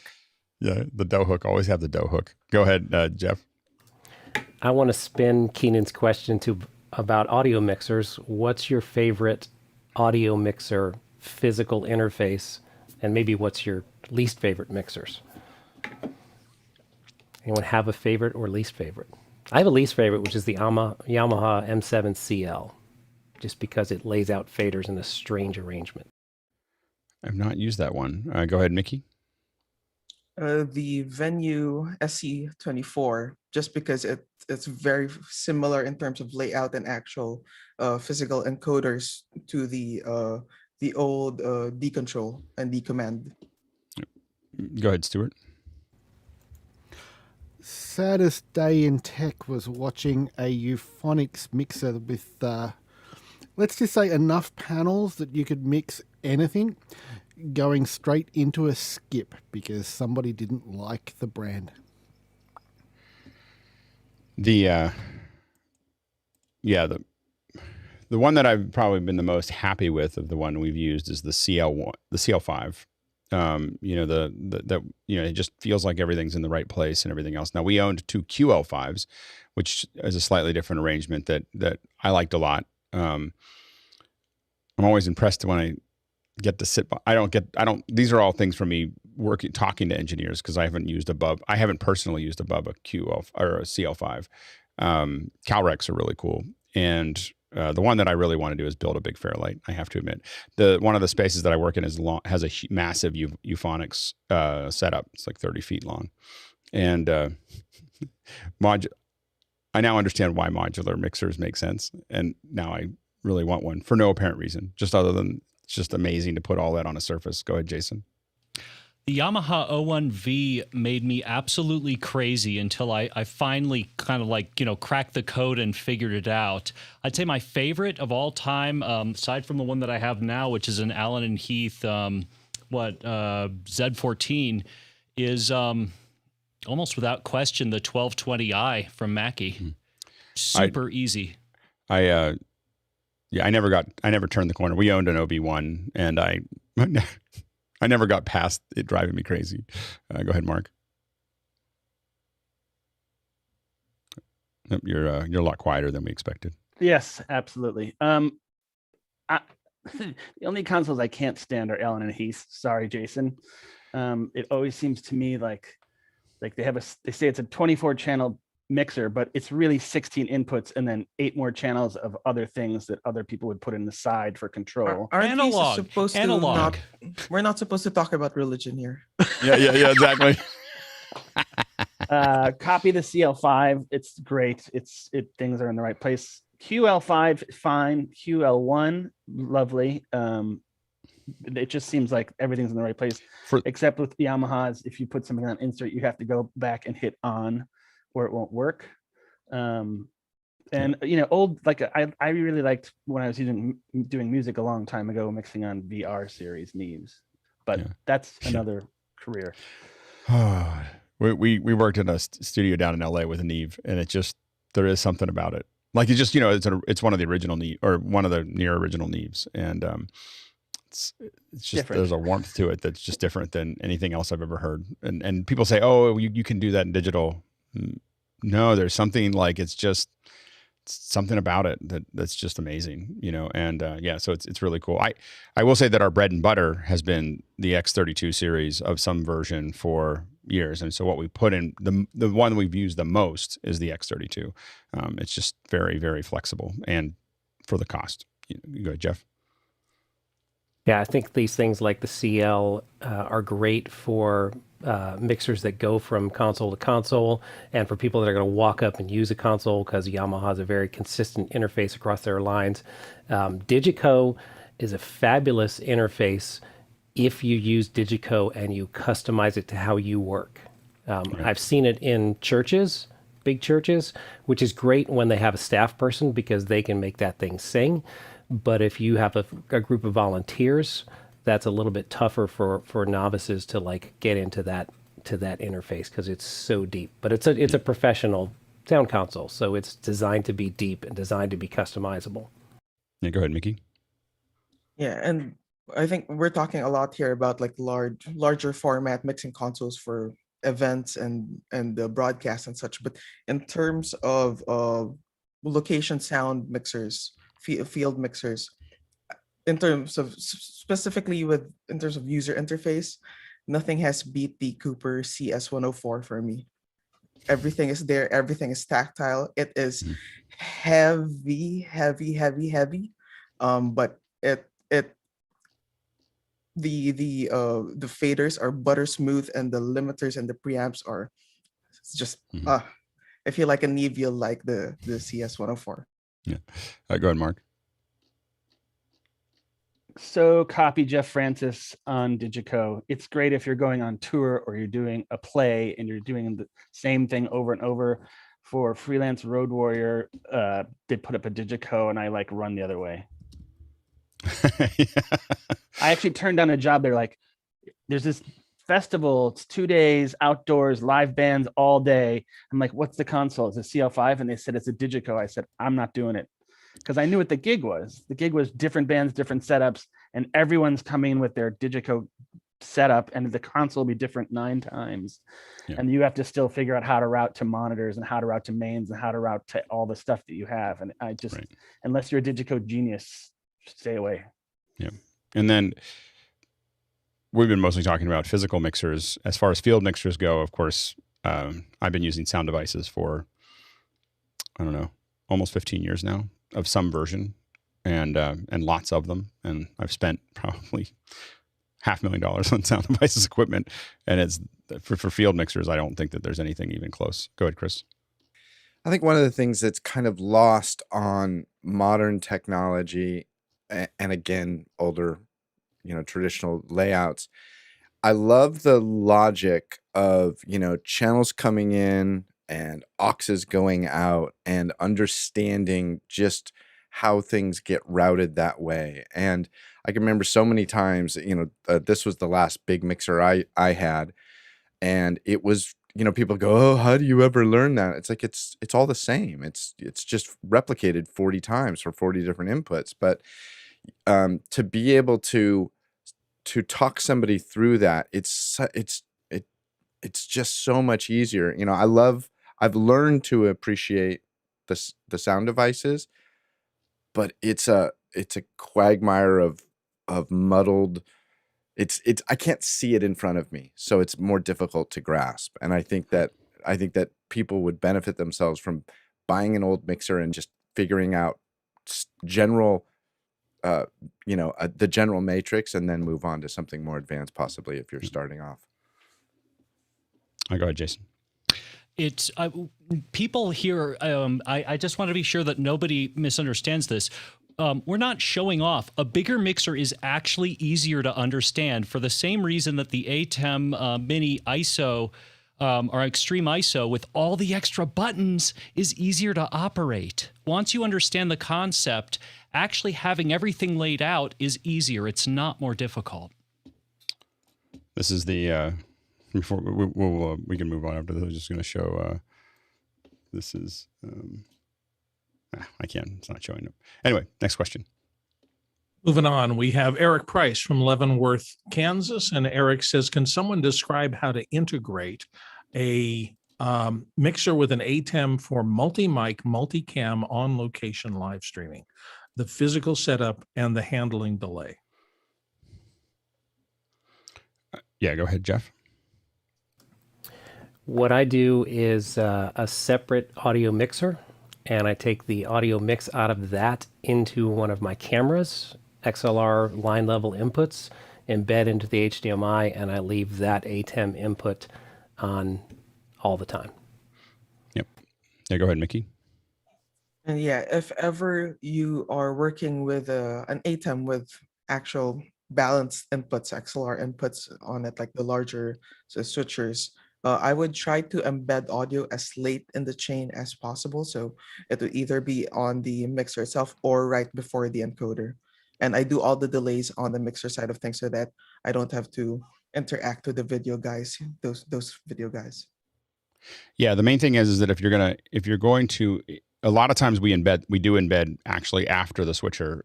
If we do embed in the switcher, we just make sure that we really have, the switcher doesn't handle overmodulation very well, like just getting too much push. So we make sure that we have kind of a brick wall limiter that is going out, just to make sure if we get surprised, it just doesn't, there's nothing that goes to the mixer that it can't handle if we're going to do that. And we come in pretty hot into the mixer because it's got a lot of noise, self noise in our opinion. And so we want to make sure that it never is going to go over, but it's getting all that it can. We're separating that signal to noise ratio as much as we can. Go ahead, Carl. So if let's say you're using, let's say, iPhones into an ATEM Mini via Filmic Pro, and you have to use the 1/8 inch jack on the back of the ATEM, try to use a mixer that has tape out. It's an RCA, it's already an unbalanced connection, and just run like 1 foot of cable. Keep the cable really short. The tape output would be -10 dB naturally. It's not a +4 like the main outs will be, which may be a bit too hot for the ATEM Mini. Mm-hmm. Next question. Comes to us from Tommy Shantz, who's back again, this time with what's required to be able to mix audio remotely on an entry level. And he's specifically interested in the interface, the mixer, and so forth, something that'll last. The first step is the first level of that is getting on the same network. And there's some experimentation here. I don't know if anyone can show it today. I don't know. Victor's not here anymore. So we were showing it. So the guys at Liminal, Andy is working on really tying that together effectively so that you can have control just from the software. The great news is that the Behringer and the Yamaha especially have relatively good software that you can run the entire mixer and set up the whole mixer in the software. So then it's just a matter of being on the same network. Like for instance, at my house, because I'm on the same VPN, I can log into the QL1 in the office and do anything I want. I wouldn't because Brian and Andy will tell me not to. But I could go in there and start changing things. Same thing with the Behringer. Most people we've talked to think that the Behringer software is actually a little bit more intuitive than the Yamaha software. But that's and then yeah, go ahead, Mickey. Yeah, the solution that Victor and TJ are working with is using Isadora to do the OSC control transport. So what do you call this? TJ is creating OSC commands on his end, sending that via Isadora to Victor, and the X32 itself can take OSC commands. So that's how they're doing that. And the other ways that Alex is talking about is VPNing and using the native solutions by the console manufacturers to do that, or and John Pewitt and JJ are going to scold me for saying this, but you can also do port forwarding. Go ahead, Jeff. So he asked entry level, which to me sounds like budget. I'm at a university, so we're limited budget. What I've done is set up a closed production network. So it's not connected to the internet, and that's got my ATEM switcher, my Yamaha TF5 console, and my PTZ cameras. There is one iMac that is also on that, and it has 2 NICs. So one of those is connected to the outside world, and so I can VPN into that machine from anywhere. And I will actually launch on that machine remotely using screen sharing. I'll launch the Yamaha software control. So that Mac is sitting next to the console physically. No one's in that room. I'm just controlling the console through the software. So the connection of the software to the console is very fast because it's a local network, and then my interface to it is a little bit slower because of VPN. I can also launch a Zoom meeting on that machine, and I have the MultiView output of the ATEM plugged into that machine through a Ultra Studio Mini recorder. And so I can get MultiView as the Zoom video, and I get low latency audio coming across so I can hear the mix, hear the program. Go ahead, Doug. Just ditto what Jeff said.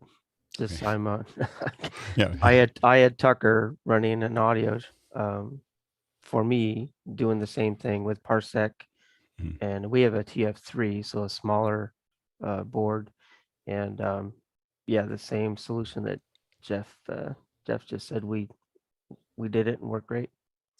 And then on the higher end, Brian Maddox has it set up tied into our office to the sense that he has a QO, I think it's a QO5. That's, I can't remember whether it's QO or CO, but I think it's a QO5 that he has down in Savannah, Georgia, and he has it directly linked to our QO1.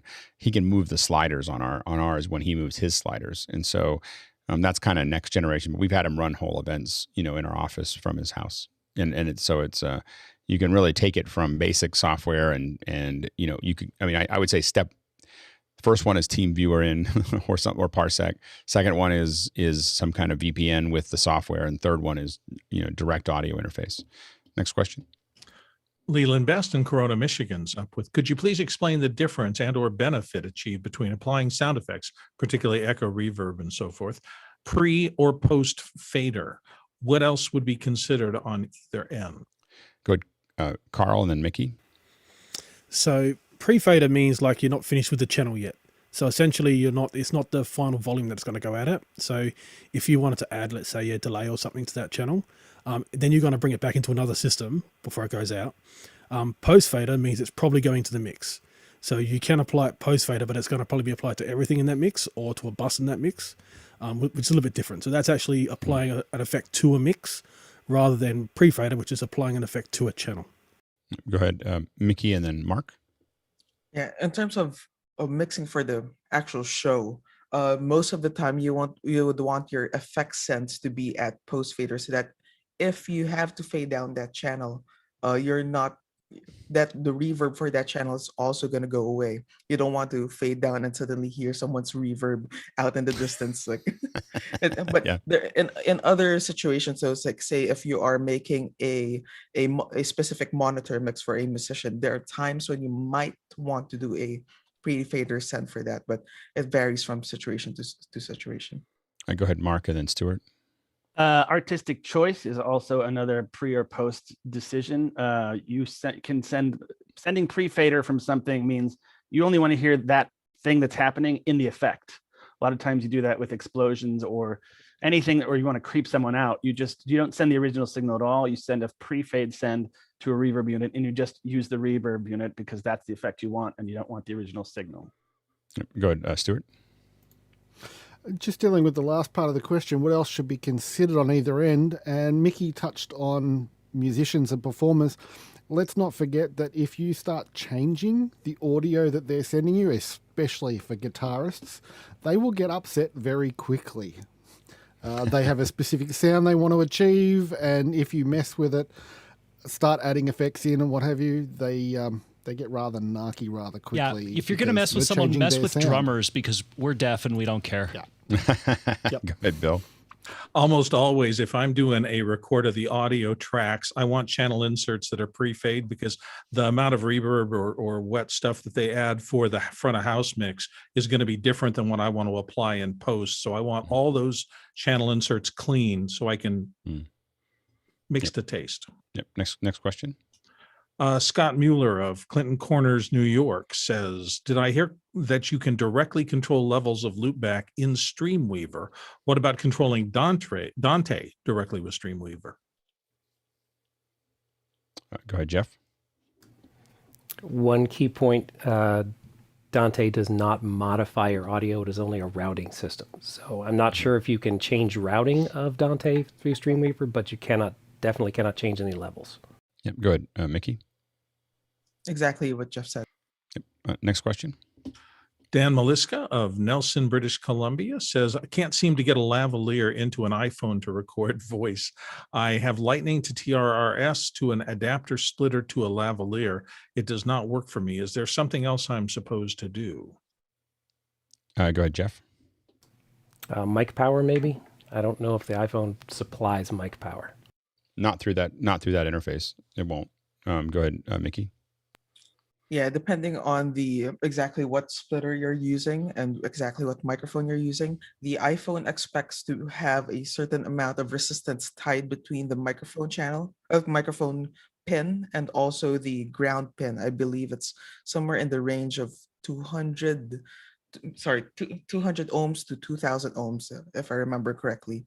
And if that splitter and or microphone doesn't have that in line, it's not going to see a microphone coming in. Go ahead, Chris, and then Carl. Deity has a dedicated lavalier system where it has a smart chip in it and a battery, and so it powers a mic, but it also detects what kind of device you do. I'm pretty sure it will work with that little adapter for the Lightning, whereas other non-intelligent mics won't. So, good. Carl, and then Mark, and then Bill. So this is a Pulson. It has a TRRS. It must be TRRS at one end. So essentially, two of those are not being used. So the headphone side, that's what the phone will think is a headphone. It's just going to ignore that. The other ring is going to be used for microphone, which is one closest to the up the top near the earth. Good. Mark, and then Bill. I have a friend who works at B&H in the audio department, and this is the most asked question of all time. You have a friend at B&H. You are now, Mark, you're my new best friend. Yeah. So everyone's trying to get it in, and iRig makes a lot of different tools to get those things in as well, just to keep as a company that, I mean, that's kind of what they specialize in, is getting audio into your iPhone. Go ahead, Bill. Yeah, also Saramonic has a series of little handheld mixers that will do a lightning out that has all the circuitry in there to take an XLR plus phantom power via 9-volt battery and get a good signal into an iPhone.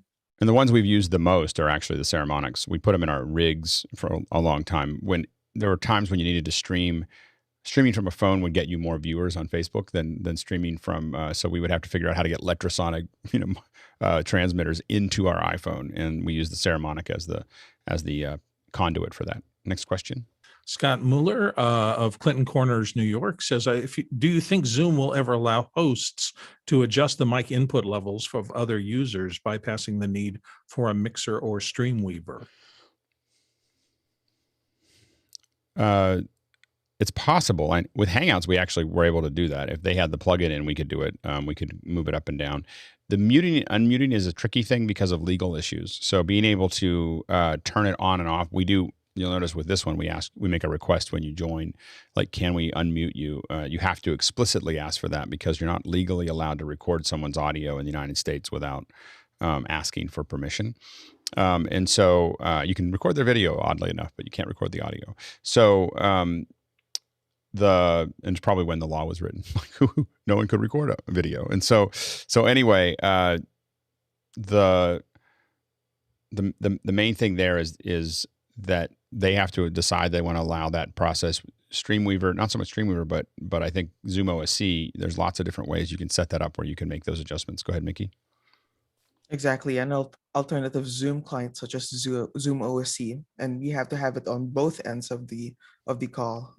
Would allow you to do that, unless, of course, that if the remote interface isn't controllable via software, such as like with the mix pre, you can only do the adjustments of level on the hardware itself. Next question. Mark go ahead, Harder, Chris. Sonny. Sorry, Chris, you're going to say one thing. I missed you It's there. just an aside. Some states you only have to have it's called one-party consent. For example, New York State, you as long as one of the people consent, you can record the conversation. Wiretapping. Next question. Mark Harder in Sunnyside, Queens says M32 versus X32. For me, the Midas sounds that much better. I think that the biggest thing that I've talked when we've had both, and I think the biggest thing is the scribble strip doesn't exist on the X32 and it does on the M32. I think that was the thing that a lot of us paid a lot of attention to. Carl? So it's the analog circuitry in the preamps as well. There's a bit more discrete analog circuitry in the Midas version than the Behringer version. It's a little bit more IC based in the Behringer version, where it's a bit more discrete. Yeah, go ahead, Mark. Yeah, basically, I'm just trying to champion audio quality, which is very hard to do in the years of Zoom because you kind of get what you get. And I understand people using Behringer because they're cheaper and they have a lot of functionality and they're great. But the Midas does sound that much better than the Behringer, just to be on record. It does. No, next question. Morten Nordheim in Norway says, would you consider using a MixPre 10.2 as a portable no-hand solution for small digital first events? Yeah, the MixPre 10 has so much more power than the 788 that we used to use for these kinds of things for years, because you have a lot of the routing that you can do some really interesting mix minuses and so on and so forth. Go ahead, Mickey. Yeah, I would probably consider it for mixing going out to the web or going out to the remote participants. But for if you have to have some APA system in the room, I would highly suggest against it, because you would really want to have some sort of EQ control, especially to handle feedback suppression in the room. Yeah. We've been really successful at using those, but we did eventually move to boards that we had some EQ, we had compression, we had a lot of other things, that we could build out. But as a remote where you have 2 or 3 people talking and they're going to go back into it and they need to get, some mixes and so on and so forth, we've been very successful at that. Go ahead, Mickey. Yeah, one of your most basic tools for mixing EQ, the MixPre 10 doesn't have that, so you might want to consider something that would give you that ability. Yep. Okay, let's go to the next question. Leo Mindell in London asks, would you, I have an XR18 that has to be physically located away from the PC it needs to connect to. Could I send the USB signal using USB over Cat5 and successfully operate that way? I don't think there'd be any issue with that, actually. If you had a powered Cat5 solution, and there's a variety of those, you should be able to pass that signal over. There's nothing special about it. Go ahead, Carl. So I believe those support the control surface, which is Ethernet. So they're Ethernet connected up to it. So you can control the whole thing from one of the Behringer control surfaces. It was really funny when it first came, when the X32 first came out, the X touches that were made by Behringer wouldn't work over Ethernet with the X32, but would with the Yamaha. It was the funniest. Like, we were like, how did this work? I think it first started working with the XR18 in that realm. Next question, and currently the final question, if people don't ask more questions. Right. This one comes from Ronnie Hofsey in Tromsø, Norway. Confused me a little, but that's because of the word companion. And what 4 to 8 channel mixer is there to companion an ATEM Mini setups? I don't think he means companion software, but with USB for multi-track directly into a streaming encoder, preferably to be able to remote in via Streamweaver. 4 to 8 channels. Yeah, go ahead, Carl. So the Flow is what I have. So the Flow actually has a dual system. I've got it set up to stream, which is just 2 channels in the computer. If I set it to recording, it's 10 channels in the computer. I can do all the routing. So at the moment, I've got the 2 channels coming back out of the computer, just going to headphones. But I can actually choose to have those 2 channels go back into the mix. So I can bring another device in via USB, on channel 7. Are you able to show us the Flow? I don't think not many people here have it. Thank you. That was going to be my question. is it a console? Is it a box? What is it? It's a smaller mixer. form factor desktop mixer. His head And who is makes it? down, so it looks like he's What's getting the ready. name? There we go. Behringer.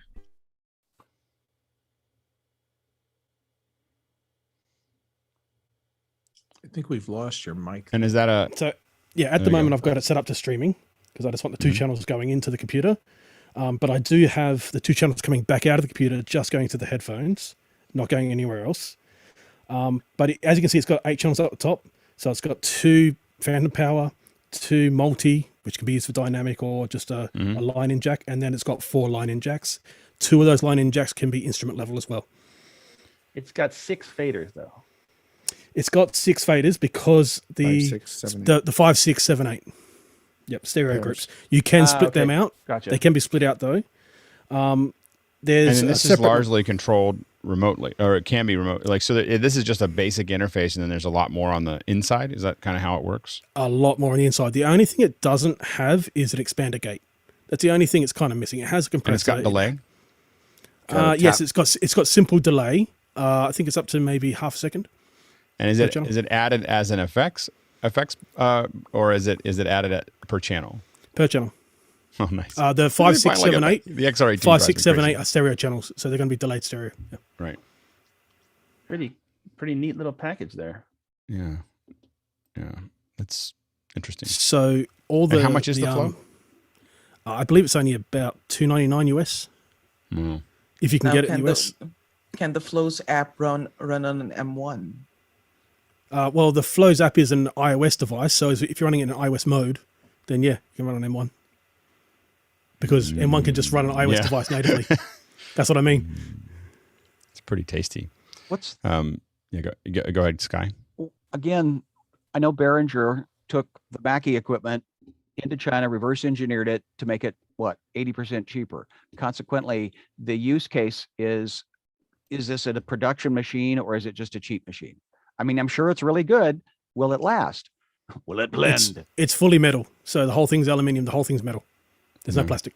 Well, in Behringer, there's something about I think Behringer's molecules that changed when they bought Midas. Like there's Yeah, just something there we go. about That was like huge. it was like they were like not worth touching, and then No. suddenly they shifted gears. Go ahead, Mark. And then they shifted back because they released the Behringer Wing console, which is a pretty tasty machine originally. But now all the production lines are coming out, and the word on the street is, and I had to use one too. I got one of the first ones, and there's a lot of a lot of bang for your buck. It has it works really well, except they started having manufacturing issues. And now basically if you buy one, you should buy 2 because the one you have is going to go down and you'll need to put a spare in, but they're like $3,000. So it's not outrageous to do that. But I will say that for us, the X32 line kind of revolutionized what we were doing at the price that it was coming in at for the kind of work that we were doing. I mean, you just couldn't find anything else, especially the rack. The rack we use all the time because we put it into a rack, run all of our pipes, in a rack, and then just have an X32 or an X-Touch or whatever that's just an Ethernet cable out. Just was, life changing for what we did. I mean, we bought so many of them. All right, and Midas. Then we had about 8 Midas of the Midas 32s, M32s. Anyway, next question. Ronnie Hofstad is back from Tromsø, Norway, with any ideas for control surfaces for remote mixing the far end via Streamweaver. I think the sample we saw was using a Korg, and I can't think of which model, but that was what they were using to control Korg Nano. Nano control. There's lots of them, and I don't know if any of them. I don't know if anyone knows here about which ones distinguish themselves from the other ones. Next question. Tony Tang in Chicago says there are some people who seek the sound of an analog console and dislike the result from in-the-box digital mixing. Any thoughts on the around analog versus digital summing? Go ahead, Carl. So this is a little bit of a religious thing, but I'll keep it short. So it is. I do. So you can do a hybrid. So I don't mind recording high quality into a computer, but I keep all the tracks separate. I come back out at 192 into a summing mixer, into an analog summing mixer, and then those 2 channels will go back in the computer, as a 2-channel mix. So essentially, I never mix anything in the computer, but the computer's doing all the recordings. You can apply a plugin if you want to do some denoising and stuff like that, but never mix 2 channels in the computer if you want to be the analog way. But you don't have to do everything. I do have a tape machine here. I've got a 4-track. I've got all that, but I don't really use those because unless a customer asks for it. But yeah, so you can do both. You can record, keep all your tracks separate in the computer, come back out, do an analog summing, which can actually be controlled by the computer with expensive summings, and then go back in, record that sum back into the computer. So all your recording is done digitally, but your mixing is done via analog. Go ahead, Mickey. Yeah, on the post-production side of things, if I ever get a project that has 0 revisions and only requires 1 single deliverable, then I would mix it, but analog. But yeah. Next question. Well, Leo Mindell dropped back to clarify his original question. I'm trying to pass the audio channels to the XR18 to the PC on USB, not the control signals. Oh, got it. It still should work. I mean, it's just USB transport. Go ahead, Mickey. yeah, you would probably either want to step up to an X32, either the rack model or the one with the actual faders, just so that you can get a Dante card to do, digital transport over longer lengths cleanly. Yeah. Or go with an analog snake. I know Alex is going to go say no to that, but analog snakes have been working for decades. But not well. All right, Carl. Quickly, the S16, the digital snake by Behringer, which has the A50 protocol. So that's yep. So that's what I would suggest. Just have your stage. Will that work at the XR18? Does those? It has the alternate on it, doesn't it? It has the A50 protocol. Does. Yeah. Yep. Yeah, I'd be much more likely to use an alternate to get it into bits. I just there have been like at least 3 or 4 studios that all I did was replace the snake with an Ethernet cable, and most of the problems went away. Like it was just kind of like, I was like, they have all these little noise and the weird little things, and I was like, we're gonna just cut the ends off of that. We're not gonna pull it out. We're just gonna pull another cable in there. Like, your cable is so much smaller. I was like, yeah, that's because it's Ethernet, and then the trouble went away. Go ahead, Mickey. Yeah, with the UltraNet solution though, you're still gonna end up with an analog breakout box, stage box. So that's fine. Going? Yeah. I'm just saying, I don't like long runs. Like, and when I say long runs, for me, it's over 10 feet in analog. Like, I just like it to be like, let's just get to a stage box and then we'll transport it. All right, next question. Sky Gleason in Seattle. What use would I have for an old analog 16-channel Mackie mixer? Boat anchor is not acceptable. Boat anchor. Stuart. Boat anchor. Stuart. Well, given what date it is still in the US, I would suggest, just like a Grass Valley Vision mixer, a film prop. There you go. It's a good film prop. Yeah, exactly. Yeah, go ahead, Carl. So as I said, a summing mixer. So just have your audio interface go into that. Just use it as a summing mixer. So not doing too heavy lifting. Yeah, go ahead, Jeff. If you find yourself in your Zoom productions needing more inputs, feed the output of the Mackie into a simple 2-channel Focusrite interface into Zoom, and then you have the ability to have your microphone, headset microphone, maybe another microphone on a stand. You can switch to that, playback from something. Just gives you easy reach for a bunch of different audio. Go ahead, Mickey. Yeah, you could also use it as a simple utility mixer to double check lines, or even like feed several comms channels into and pot up what you need to listen to at a specific time. Go to a local college, find a fraternity that specializes in audio, and give it to them, and they can use it as part of their hazing process. Go ahead, Courtney. Well, if it's a 1604, a good use for it would be for doing mix minuses for return feeds back to participants in a channel, because it's got, I think, 6 aux buses, if I recall. Yeah, it's a 1604. It was the standard in the editing suite. It was good. It was good back in the day. Go ahead. Back in the day. Great mix minus. Bill. So we used to do movies for the kids in Mike's grade school when he was at that level, and it's fabulous to take something like that, because you never will know what punch cups they're going to pour in your mixer, and it's really cheap way not to get anything hurt. Yeah, go ahead, Jason. Cheap front of house. It'll work, just fine if you need a monitor mix for just a series of monitors. Yeah. Also, if you're going to the frat party, just tell them, here's your party mixer. Yeah. Go ahead, Mark. Headphone amplifier. Give it to a drummer, put signal in it, let him use it for their headphone amp. There you go. Yeah, go, John.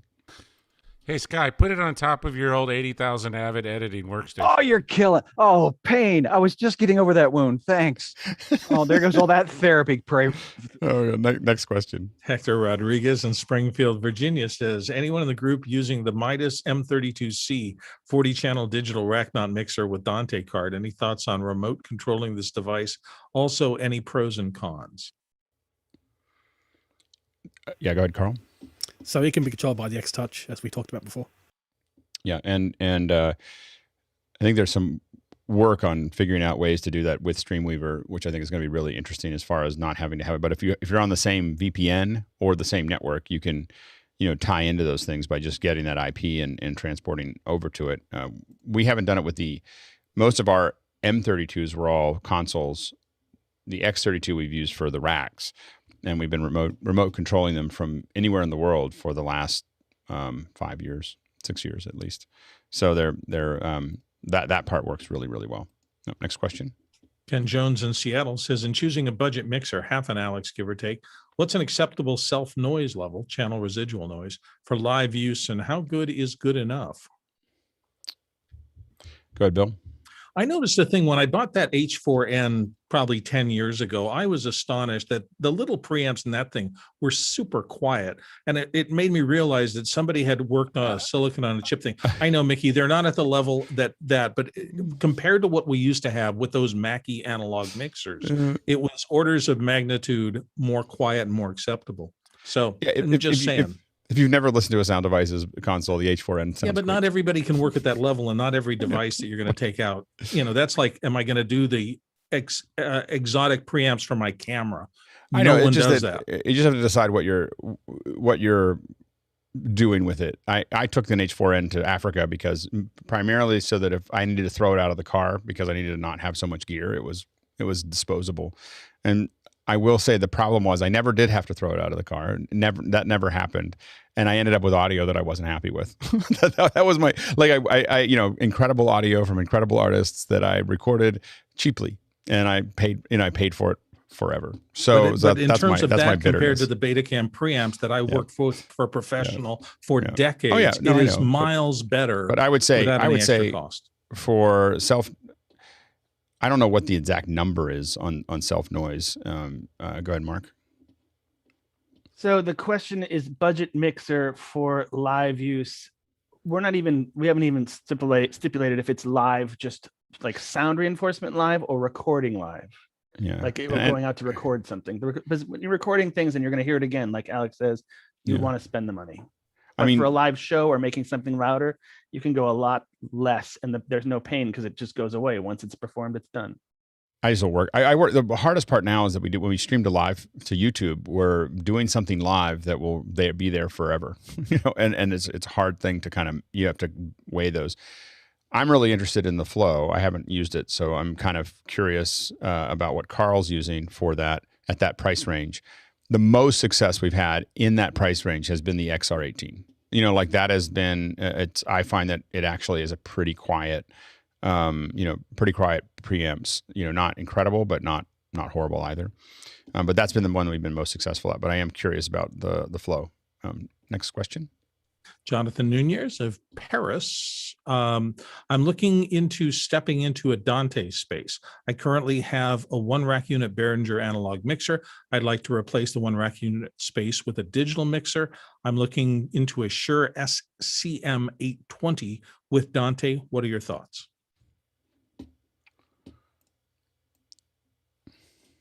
I don't know if anybody has a thought about I'm not familiar with the. I've never used a Shure mixer. There, I said it. It's the new version of their 8-channel mic preamp with auto mix in it that has Dante interface. And apparently there's some kind of large mixer in it. From looking at the 2 reviews on Shure's website, it's a flash-based control, which I would not delve into anything that uses Adobe Flash to control at this moment. Yeah. Go ahead, Mickey. Yeah, it seems like the SCM 820. It looks like something that's designed to be a conference room or like an install. An install system that Crestron AMX interface. set and forget. I wouldn't limit my choice of mixer because of the rack unit. That should be the least of one's worries in terms of selecting a mixer, I think. I mean, at that price, you are either above an X32 rack or below an M32 rack, but you're like right in the middle of between those two, and you'd have so much power, to do a lot of things. I don't know if I would go to that there. I don't know if the IntelliMix is going to do you better than the Dugan that's already built into those mixers. Go ahead, Guy. Yeah, I played with one of these at CS. They had one set up in the booth, and I was impressed with just how fast it was. So for like a city council type meeting, if you can just set and forget it, this is the device to get. It's kind of the industry standard. Well, the former one was, and this one just adds the Dante. But yeah, it's $1,699 for one of these things. So they're not cheap. But yeah, that would be, if you didn't want to hire somebody to sit there and man something after you installed it, this is the device that's in schools and places where you don't want to have people touching things. Right. Dante adds another 300. Yeah. So, but I think an X32 would give you a lot more flexibility. Add two more U. So that is the other, the other side of that. And an iPad to run it, right? Yeah. Oh no, well, X32. You can do it all from the interface, and you can, if you have a computer, you don't need the iPad. You can, with an X32, you can just log in and with from any computer. So it doesn't have to have the iPad. It's just a standalone app. Go ahead, Carl. Super fast. I'm late for a meeting. So the X32 Core, which is a 1U rack version of the X32, it's been discontinued, but you can find it on eBay. I think that the M32 is still available. So or not the M30. Yeah. So there's a Midas version of that core. The C, M32C. It's so cool. It's just everything that you'd have with an X32 except Dante. You just have Dante in and out of it. And we've used them with like MD4s, what Sound Device had, or the Studio. You can put out on the edge, just put all your inputs into it over Dante, and then you can do all your mixing and go out. So it's mixed with Audinate various tools, you can build a really cool mix that doesn't have any analog, which is really makes me happy. All right, thank you all. A great set of questions. I always look at, I take these simple ones. I think I take them for granted, like having just a simple conversation about mixers or something like that, and they always tend to be pretty popular and a good conversation. So I think that we'll keep on coming back to those at least once a month, just something where we can kind of dig in and answer more questions and talk about them to kind of keep filling the gaps, especially for new people coming in, as well as us. We'll have different answers and different opinions every month. So it won't be mixers every month, but it'll be something that's more basic. Anyway, thanks to everyone. Great questions from the panel. Great questions, great answers, and discussion from great questions from the producers, and great discussion from the panelists. So thanks so much. It's a crazy thing we do every day. Anyway, really, really enjoy it. And now we're gonna jump into the post show, and then someone's got to get there quick because I gotta go to a meeting.